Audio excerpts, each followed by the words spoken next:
pamflet ini menyatakan bahawa Anwar tolak kandidat calon Hindraf dan menyatakan Hindraf low class.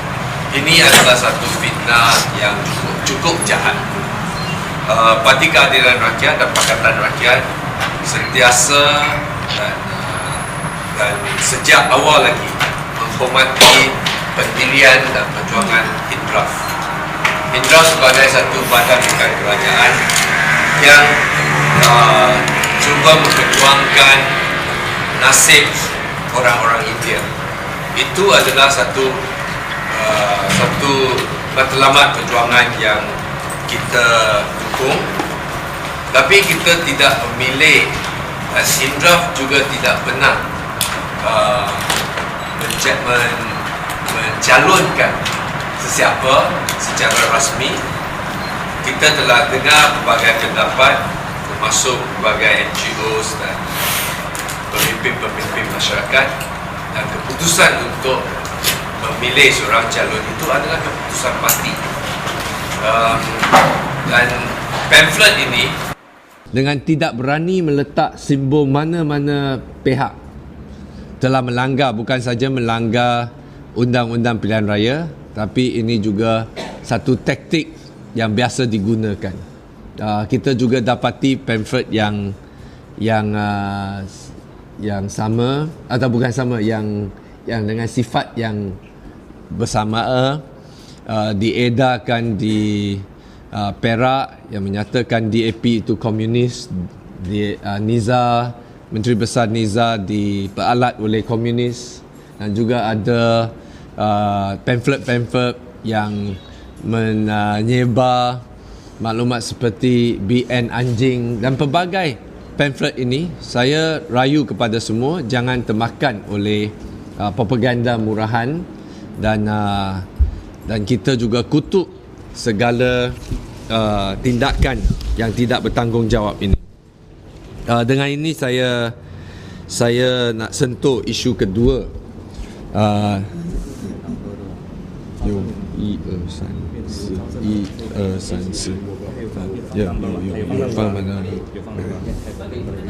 Ya.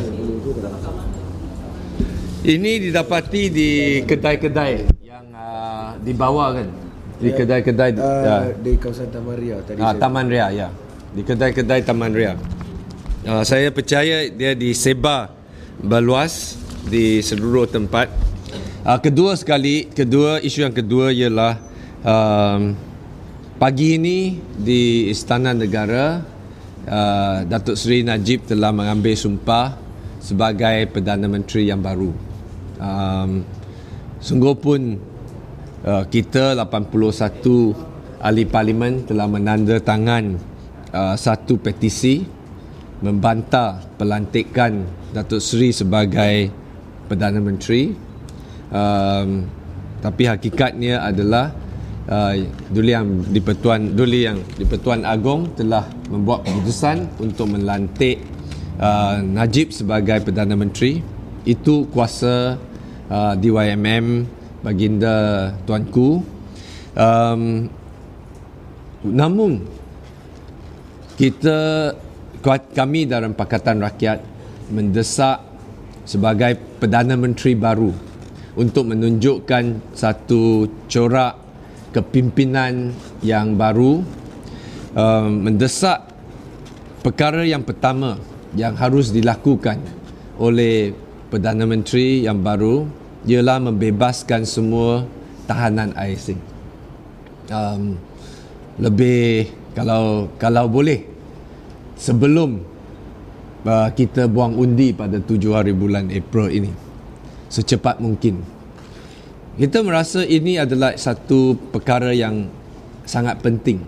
Bukan saja ini mengikut tradisi Perdana Menteri yang lalu, seperti termasuk Tun Mahathir. Bila beliau mengambil alih sebagai Perdana Menteri, salah satu perkara yang beliau lakukan ialah bebaskan semua tahanan-tahanan ISA, termasuk tahanan-tahanan 70-an yang lama duduk dalam kem tahanan di Kamunting atau Batu Gajah.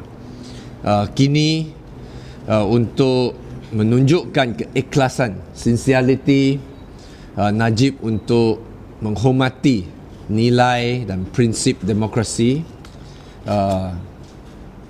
kami mendesak supaya tahanan ISA, terutamanya 5 orang pemimpin Hindraf yang sudah berada di dalam kem selama 3 tahun, masuk tahun kedua, harus dibebaskan sebelum rakyat di tiga tempat ini buang undi. Ini pertama. Kedua, untuk menunjukkan bahawa kita bermula dengan satu chapter baru. Datuk Seri Najib harus memberi komitmen untuk masukkan undang-undang yang represif, yang bertentangan dengan prinsip hak asasi manusia sejagat dan prinsip demokrasi. Ini termasuk ISA, termasuk Akta Hasutan, Akta Pencetakan dan mesin pencetakan, dan pelbagai akta yang Pakatan Rakyat sudah lama laungkan supaya kita boleh bertanding dalam level playing field, satu padang yang rata. Undang-undang yang draconian ini tidak digunakan untuk menindas pembangkang atau pengkritik baik pun dari parti-parti politik atau blogger atau pertubuhan hak asasi manusia. Ini amat penting. Ketiga, kita juga merayu kepada Perdana Menteri untuk menghormati integriti institusi negara seperti kehakiman, badan anti rasuah, SPR dan pelbagai badan-badan yang dianggap sebagai yang mempunyai kuasa yang independen dari eksekutif. Dan kita harap Datuk Seri Najib memberi komitmen supaya tidak campur tangan dalam urusan institusi-institusi yang saya sebut tadi. Ini adalah harapan kita dan seruan kita kepada Perdana Menteri yang baru. Dia berbeza dengan Perdana Menteri Abdullah Badawi mengambil alih daripada Dr. Mahathir pada 31 Oktober 2003